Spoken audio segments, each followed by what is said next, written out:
Yeah, what's up, guys? How we doing? Welcome to Big Kid with Will Bryant, the show that makes you feel like a kid again. I'm your host. I'm Will Bryant, and this is the beginning of another week here for us. Week 4, episode 7. Keeping things rolling over here. This is the episode of the week where I kind of just talk about whatever I want. This Saturday we're gonna wrap up season 3 of X-Men the Animated Series. If you haven't yet, be sure to catch the part 1 of season 3, the last episode I just did, in my Saturday morning cartoon sessions that I've got going on every Saturday here at Big Kid with Will Bryant. Here drinking my coffee. I also have I'm drinking something else over here. I'm drinking a bottle of Diet Coke. Let me explain why I'm drinking this. See, I'm downstairs in the basement with my girl, and she suddenly turns to me and says, "Oh, it's like Men's Day." And I'm like, "What? What are you talking about?" She's like, "Oh, it's International Men's Day or something." And I was like, okay. This sounds like a trick. And I was like, "Oh, I did not fall for it." I said, "Whatever." She's like, No, I'm serious. It's like it's a tradition back home. Now, see, for my girlfriend, back home is Russia. See, she's from Siberia. And she says, "Oh, on today, on Men's Day or whatever, yeah, it's customary to give gifts to men." She's saying this, not me. Just to be clear, I don't want any angry messages. She's saying this. So when she mentions gifts, I put my hand out.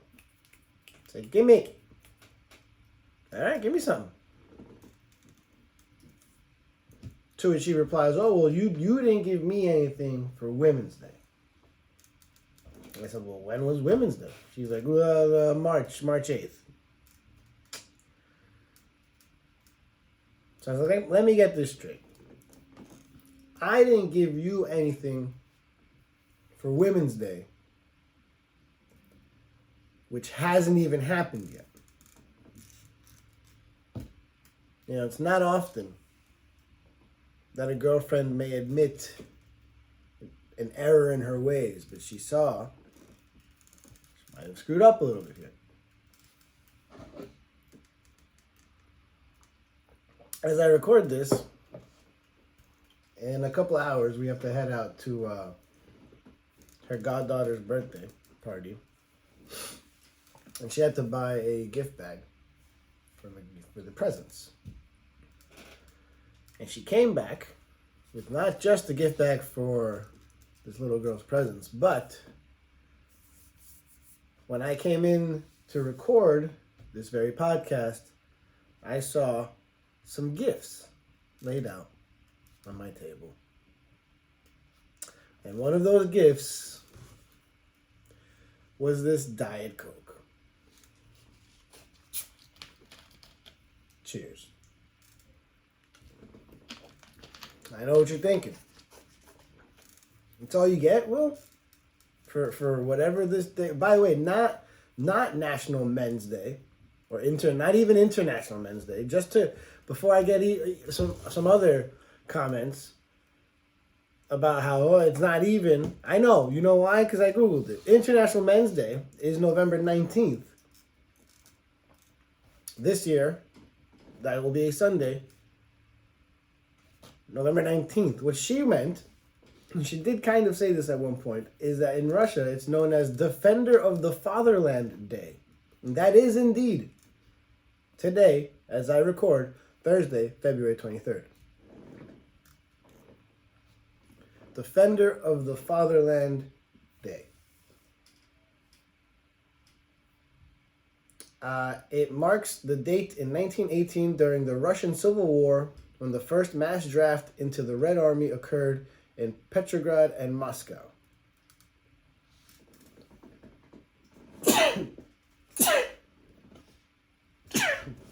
Excuse me. If this was a more professional podcast, I'd edit those sneezes out. But deal with it. As I was saying, Defender of the Fatherland Day. And for this, I got this Diet Coke. But wait, there's more. I also got socks. Socks. Feel that? That's decent quality socks there. It's a 3-pack, in case anyone was wondering that. Well, can't see this. It's a 3-pack of socks. Pro Player Performance Crew. So it's the good stuff there. Pro Player, not regular player. So Diet Coke and a 3-pack of Pro Player socks for Defender of the Fatherland Day. Also, because she sees me read these every time we're online at this dollar store. Perhaps the coup de grace, as they may say. This card with Batman on it. And I swear, this is what it says. It says, push your limits, show no fear, dominate. That's on the front of a children's card. Push your limits, show no fear, dominate. That's the most Russian Men's Day card I've ever heard in my life. And it's a children's birthday card with Batman on it. Push your limits, show no fear, because you always have to remind your child to push your limits, show no fear, and above all else, dominate. Inside, make this your year. Have an action-packed, and birthday is crossed out, and it's Men's Day instead. Action-packed. Happy Men's Day. Be a good man. XOXO Val. Most intimidating children's card I've ever seen. From my Siberian girlfriend on Russian Men's Day. Defender of the Fatherland Day. Cheers.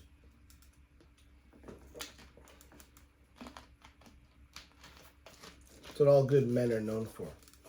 Crew socks and Diet Coke. Man.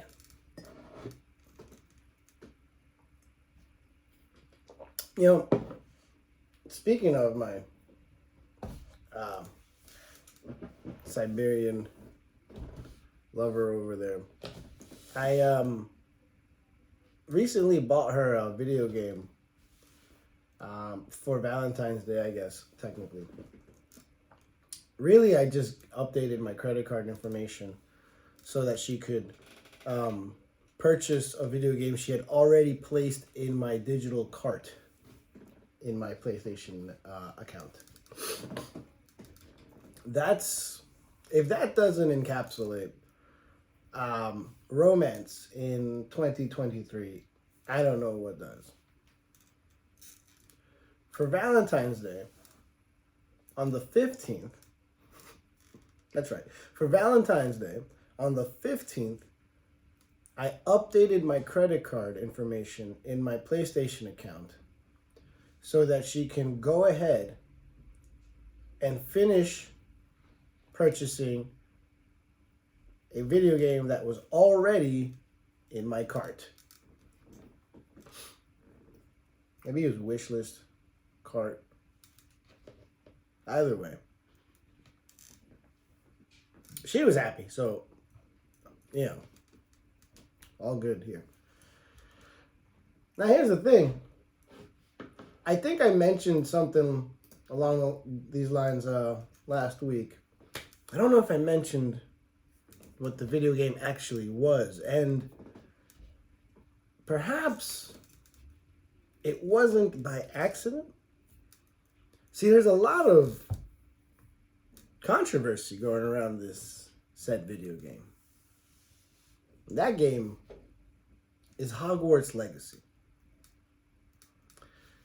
I must admit, and I swear it's not me trying to dodge a bullet here, I'm being honest.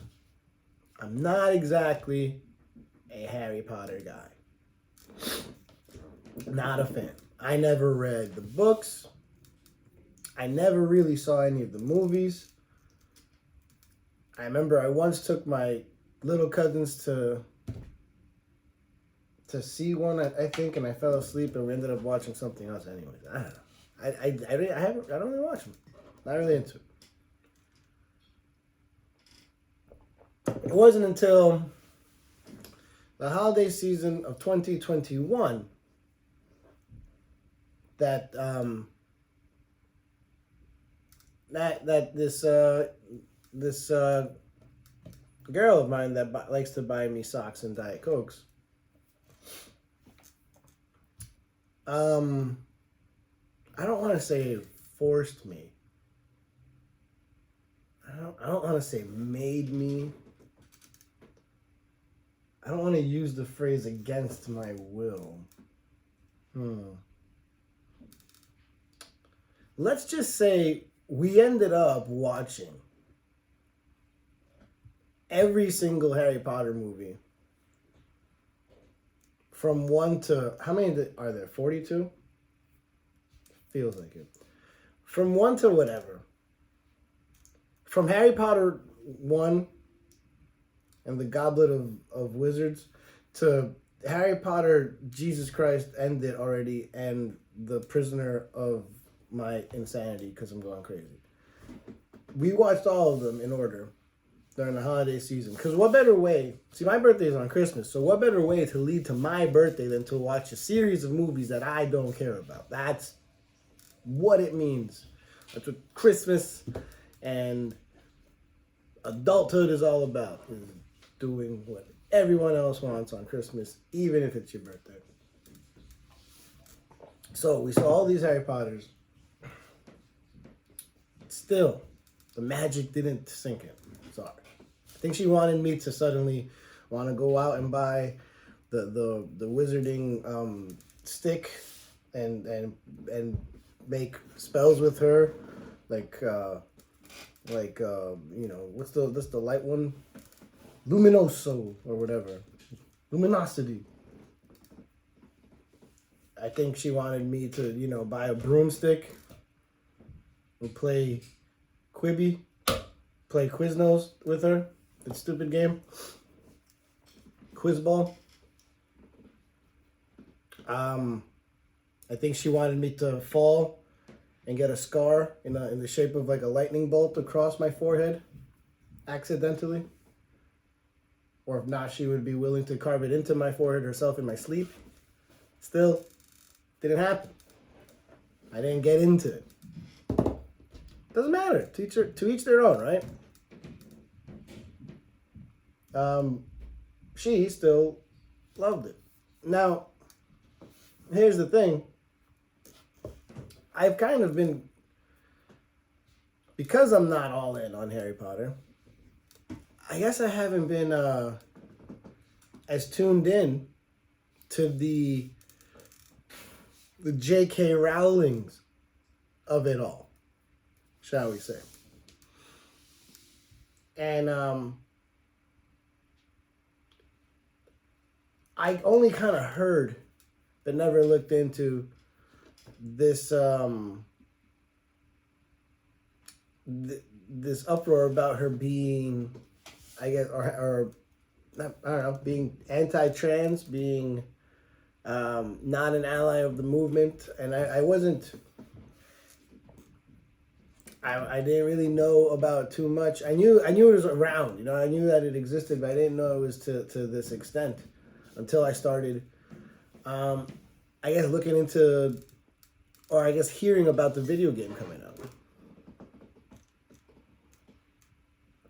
And the video game is, you know, being boycotted by certain groups because of this. They don't want any of their money to line J.K. Rowling's pockets. She has come out and I guess mostly through tweets, but also interviews and perhaps even articles where like she herself gave the not interviews, but like did she write, like pen some notes herself on the subject? Either way, she's been a pretty staunch what's the word, I guess, non-supporter of the trans community. And upon receiving pushback, has only really responded with more poignant opinions as opposed to wanting to communicate or understand. I do believe had these views of hers been more public or publicized on her part years ago when the books were first coming out, the success of the franchise would probably be vastly different than it is now. Although I say that under like the filter of today's society, don't I? Who knows if she would have said that 25 years ago, if anyone would have really been as bothered or offended by it as they are in today's society or today's day and age.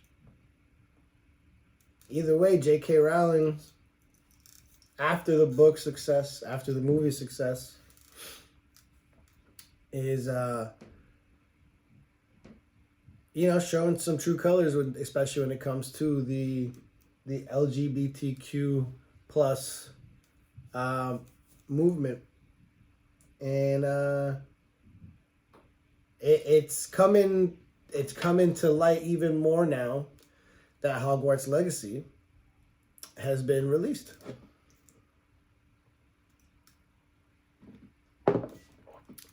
And now that I'm almost kind of involved in it somehow, because I did purchase this video game. I wanted to, I guess, see what was really going on, what it's all about. And I don't know if I did something wrong here. I hope that first of all, I know that there's probably going to be a small segment of the population out there that thinks that I did. I apologize. And I think there's going to be a lot of people out there that think that you can kind of enjoy the game and still obviously have views that counter what J.K. Rowling thinks. I definitely don't think the way she does. Especially after looking into it a little bit more. Because as someone on the outside looking in terms of the Harry Potter world itself, I didn't realize that there was a history of people having, I guess, let's say, issues with the way that J.K. Rowling was really treating not just the trans community, but other types of minorities as well. There's a lot of a number of past controversies from books and films in the Harry Potter franchise that people claim is reductive or offensive to minority characters. So I had to do a little research. And as always, by research, I mean I looked it up on Google. That's all. One of the first things I found is poor choice of names for some characters, and we can start with a black wizard in the Harry Potter world known as Kingsley Shacklebolt. And a shacklebolt is a bolt that's used to like link multiple chains and metal cables together. So the issue that I found online was, of all the names to name a black wizard, you're gonna use something that brings up the notion of being shackled. Probably could have named him something better, right? In terms of weird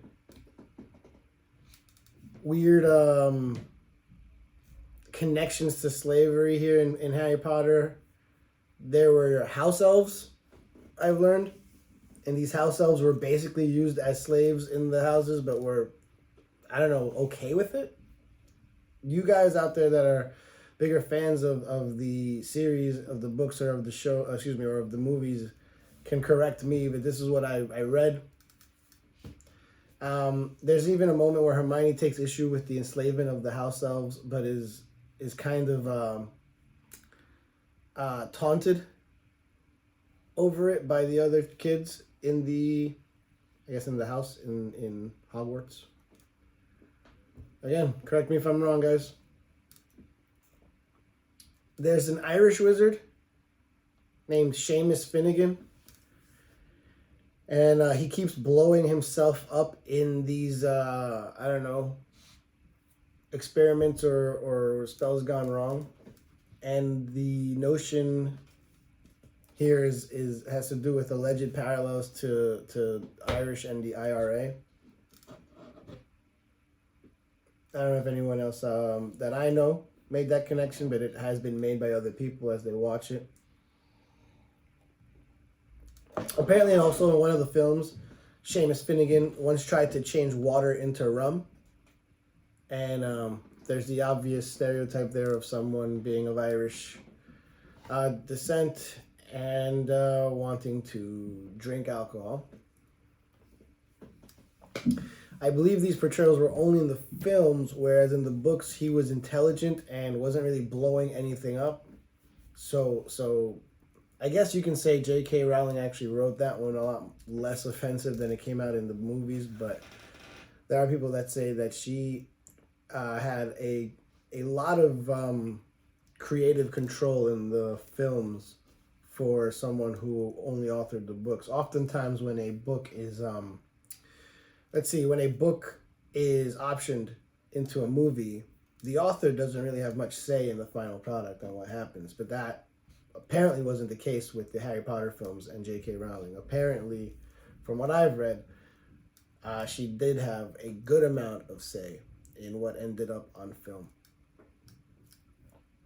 So, again, I guess perhaps even on film, not the greatest portrayal of an Irish wizard. We've got an Asian witch, and the best name they came up for this character was Cho Chang.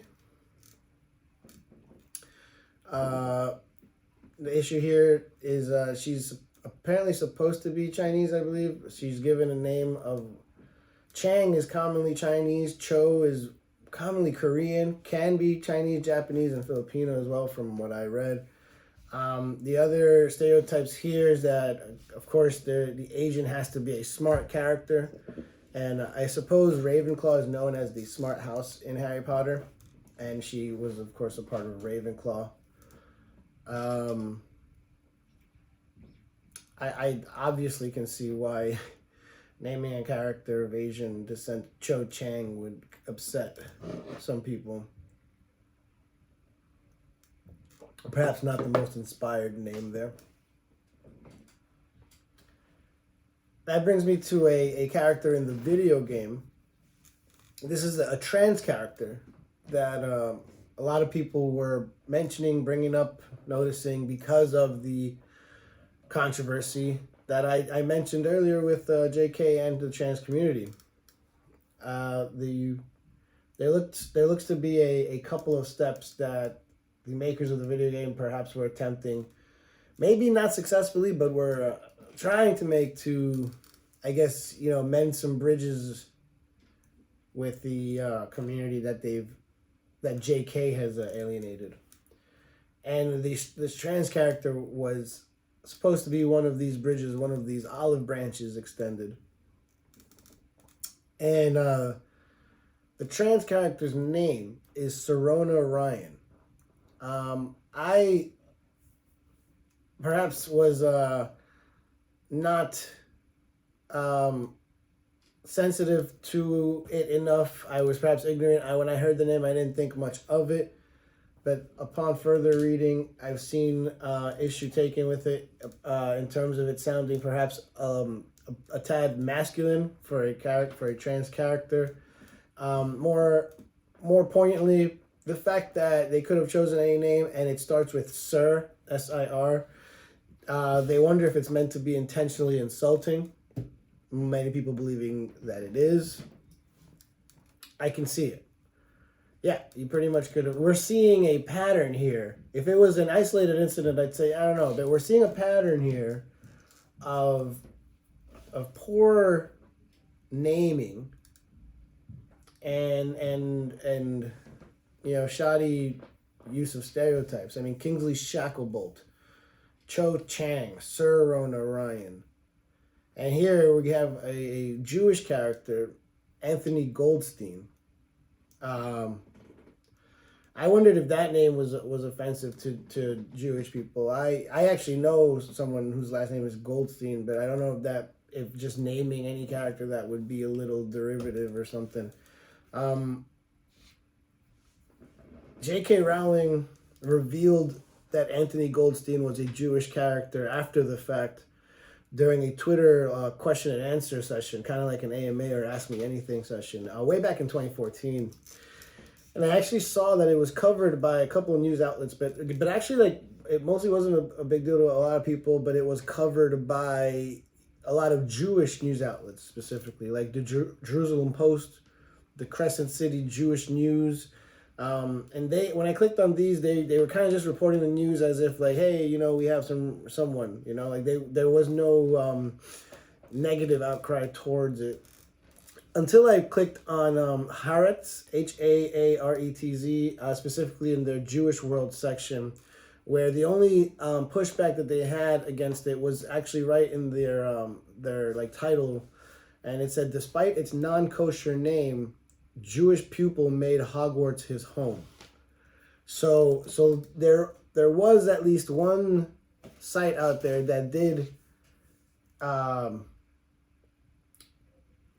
did make mention that the name is perhaps at least a bit problematic at best.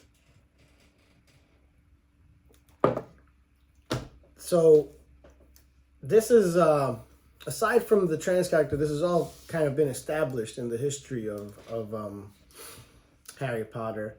And now we get to the video game and we have that Serona Ryan character. And we also have more, I suppose, transgressions with the Jewish community, and it involves characters that were already a part of the Harry Potter world. See, in the video game, there's this section or this moment where there's this musical instrument, and it resembles very much a Jewish musical instrument called the shofar. Now, I don't think it's specifically a shofar or called one in the game or in the Harry Potter world itself, but apparently it looks a lot like it.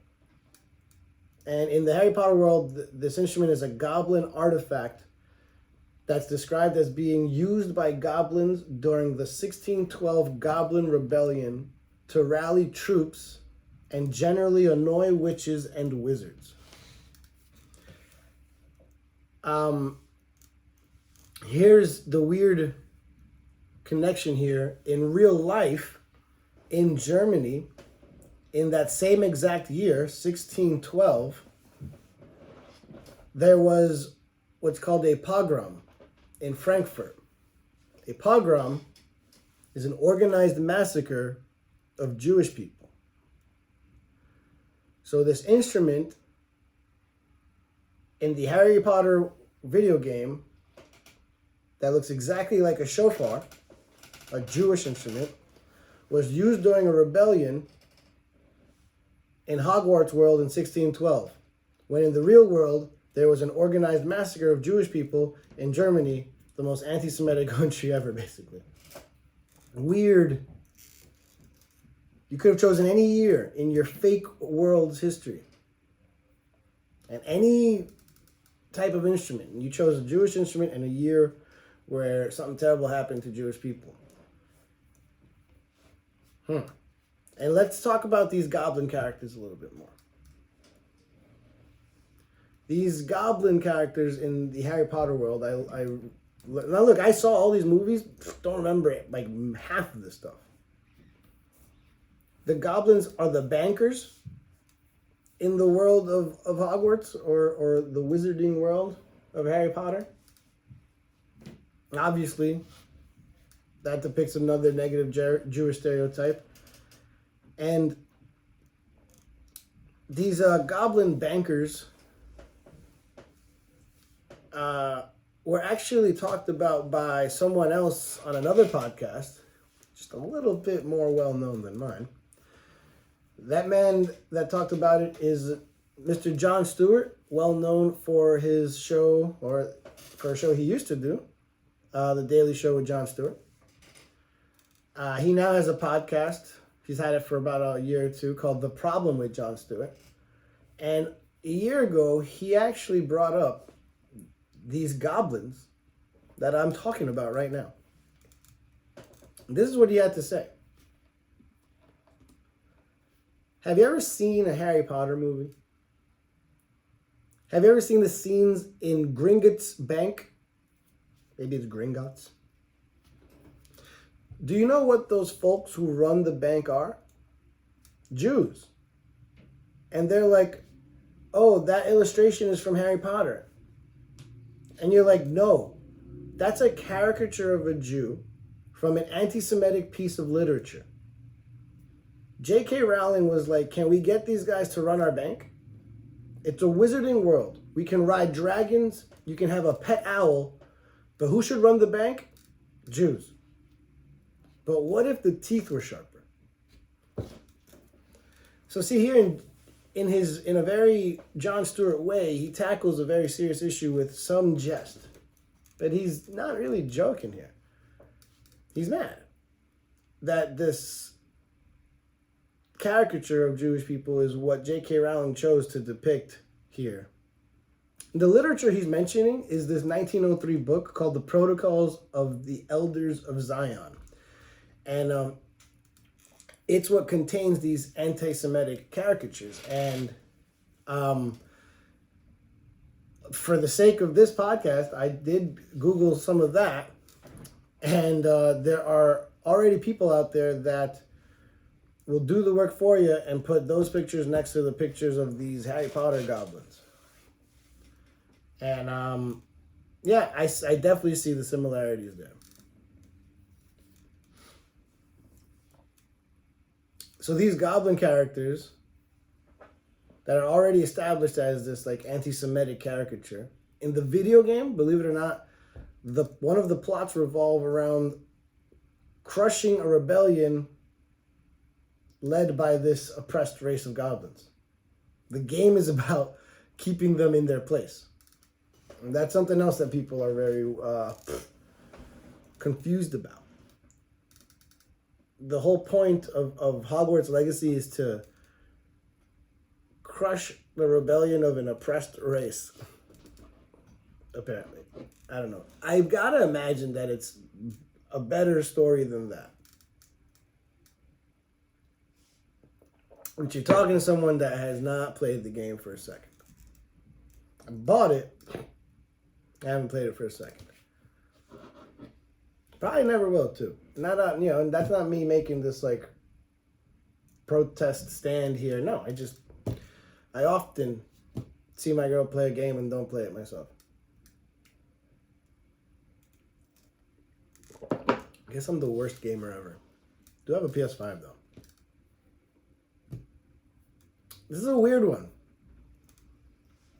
This is a weird one because I do think that there's a world where you can be a fan of Harry Potter, enjoy Harry Potter things such as reading the books, watching the movies, and even playing the video game. And I also think you can go visit the Wizarding World theme park in is it Universal Studios? I think you can do all that and still be against all that apparently J.K. Rowling stands for. Obviously, there are people out there that believe that there's no way you can do one and the other at the same time. They want a clear line drawn and for you to stand on one side or the other. I understand there are people that believe that. And a part of me understands why. I get it. I guess, hopefully, to each his own, and we don't hate each other for it, man. Hopefully, everybody that I know out there that has this video game realizes that why, Shacklebolt is probably a messed up name for someone that's black. Hopefully, they realize Cho Chang is a whack name for an Asian character. Hopefully, they realize why somebody would be upset why the first trans character is named Sir. That could be her nickname, Sir. Come on. Hopefully they can understand why someone of Jewish descent wouldn't enjoy seeing goblins run the bank in Harry Potter.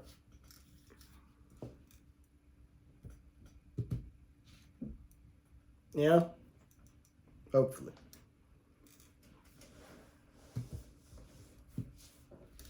So, apparently it doesn't even freaking matter because Hogwarts Legacy is one of the best-selling games of the year, if not the best-selling game of the year already, and one of the better-selling games in the past couple of years.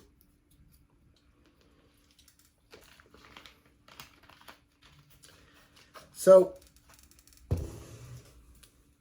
maybe J.K. Rowling's is getting rich off of this, and we're all terrible people.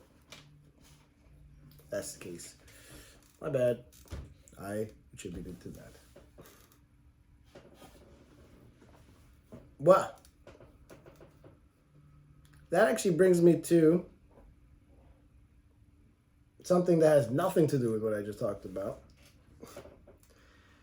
And it was actually this interview that I saw, not this past week, but last week. And I actually talked about it on last week's podcast, or at least while I recorded last week's podcast. And to any of you guys that listened last week, I know what you may be thinking. I don't remember you mentioning anything about a interview. And you're right, because last week I talked about 33 halftime shows in a row, and that took kind of a long time. And I decided that the half hour or so that I waxed poetic about a Kevin Feige interview probably didn't have to be included. So I choppy. I cut that. But I saved it. Because I think there was some valuable shit in there. So that's what we're going to do right now. Hopefully we got some of the yucky business with Hogwarts Legacy out of the way. And we're going to throw it back to just a week ago to this lost footage that I found. Where I go in on this Kevin Feige interview that he had with Entertainment Weekly. Where he talks about a bunch of stuff like Quantumania, and he talks about Phase 4 and what he plans on happening for Phase 5. I thought it was pretty informative. He mentions a couple of things that I was really excited to hear him talk about, like X-Men, like Fantastic Four, and I went in on all the topics that he mentioned, and I got that for you right here. So, without further ado, this was recorded last Thursday, right when Quantumania was hitting theaters. So please, I understand it did not get released this weekend for anyone that thinks that I'm an idiot. Here we go. Kevin Feige interview, Entertainment Weekly, my reactions.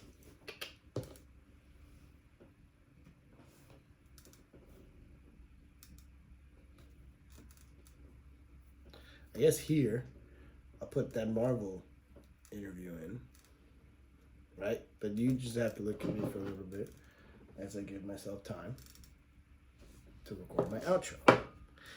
It's good content, right? Oh, God. Somebody help me. It's episode 7. I'll figure this out eventually. Today's not the day, guys. Today's not the day. Don't worry. Come back in just like a second.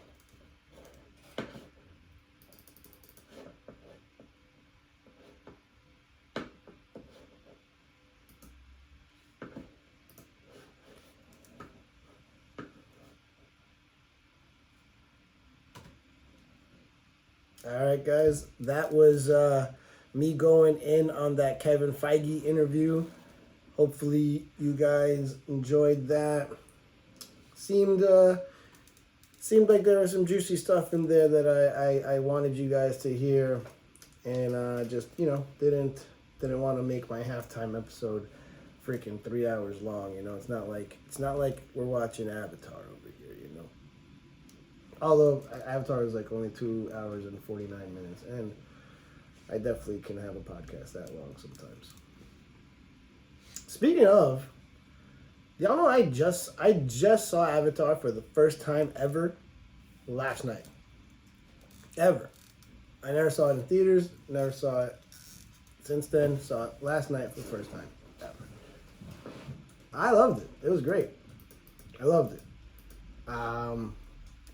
It's definitely awesome watching it on my 78-inch TV with some little mood lighting going on. That was a great time with me and Val, the celebrator of men. And we had a great time watching it. It made me want to watch Avatar 2, which is out in theaters right now. Maybe we'll go out and see that soon. And that kind of brings me to just something I want to touch upon just a little quickly here before I let you guys go. And I don't want to go in on this too long. But Avatar 2 is nominated for Best Film for the Academy Awards coming up in about a month from now. And the other day, we actually watched another film that's nominated for Best Film. For no other reason than we were browsing for something to watch on HBO, and that we were about to watch something else that I had already seen, and then I saw this on HBO Max, and I was like, oh, I keep hearing about this movie. It's been nominated for Best Film for everything. And I think it won a Golden Globe for something. I believe it did for Best Comedy. Now, see, they separate Best Film into like two separate categories. There's Best Comedy / Musical, I believe, and then Best Drama, if I'm not mistaken. So it won Best Film, but it was in the comedy section. I had no idea what this movie was about, and if I didn't say the name yet, it's the Banshees of Inisherin. I did not know anything that this movie was about going in. And me and Val watched the trailer, and in the trailer, it's literally just a story about two guys that were friends, and one of them decides to stop talking to the other overnight. And we decided to watch it. And I was excited because it was, it was Colin Farrell, it was Brendan Gleeson, and it was written and directed by Martin McDonagh. And I am a big fan of another movie starring these two, written and directed by this guy. And that movie is called In Bruges. In Bruges was this little movie where Colin Farrell and Brendan Gleeson played hitmen hiding out in Bruges because of a hit gone wrong.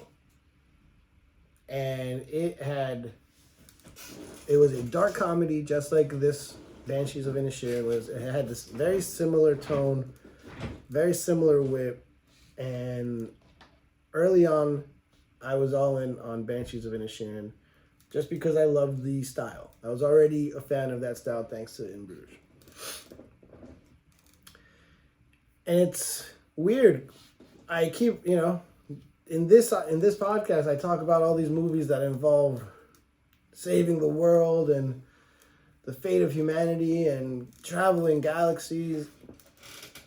Yet, I watched this movie that's quite literally about nothing else but this one man's obsession over the fact that his best friend decided to stop talking to him. It was so simple, but so effective. And I loved it. It gets dark, and it's, has its moments of levity and humor. But if anyone out there has HBO Max, give that one a try. And just be open. Be a little bit open. Made me think too, man. Now, there's 10 nominations a year for Best Film nowadays. And I can name at least maybe 4 that I at least want to see or have. Like, I want to see Avatar 2. I've already seen Banshees of Inisherin. I still have to see Everything Everywhere All at Once, which I have a feeling I'm going to love tremendously. And I still have to see Top Gun Maverick, which I've heard just amazing things about from literally anyone that's ever seen it. Some other movies that are nominated, that Elvis movie's nominated, believe it or not. Some movie named Tar, All Quiet on the Western Front, The Fabelmans, made by Steven Spielberg, Triangle of Sadness, which sounds amazing, and the even more amazing sounding Women Talking. I don't know how many of those I want to see. I definitely at least want to see Everything Everywhere All at Once, Top Gun Maverick, and Avatar 2. Hopefully I can watch those before the awards on March, 18th, I believe it's all the way in.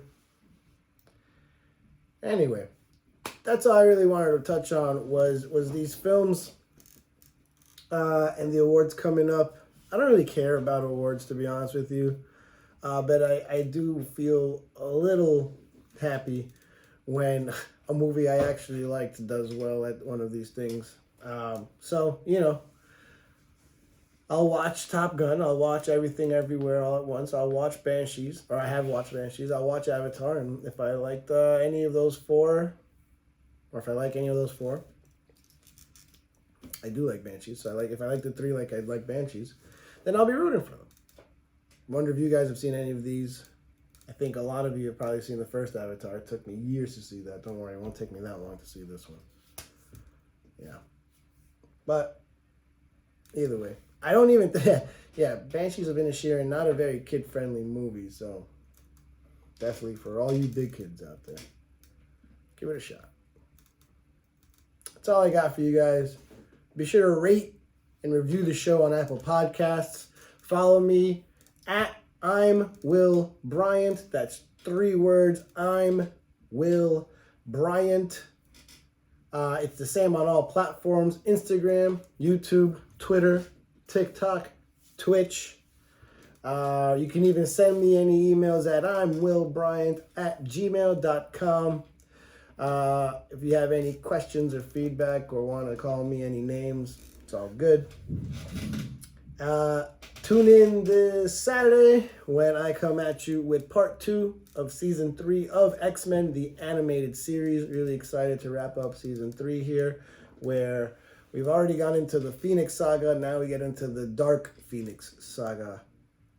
Can't wait for that one. Till then, this has been Big Kid with Will Bryant, the show that makes you feel like a kid again. I'm your host. I'm Will Bryant. Peace.